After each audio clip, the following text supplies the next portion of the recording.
Aragón, 10 de septiembre, 9 de la mañana. Arranca la tradicional vuelta al cole.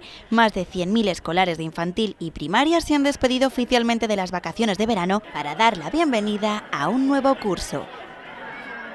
Despegarse de casa a unos les cuesta más que a otros, pero generalmente el drama no es para tanto, al menos para algunos, que incluso entran ya a toda velocidad.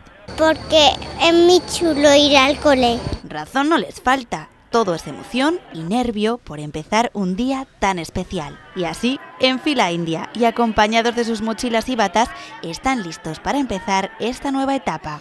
El cole mayores.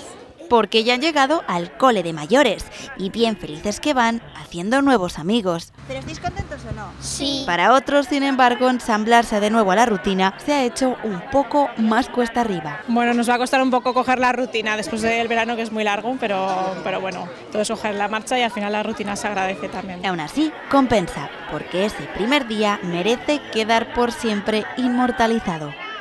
Con el comienzo del curso 2019-2020, 50.000 familias han podido echar mano del nuevo banco de libros. También 8 colegios de Aragón estrenan instalaciones nuevas.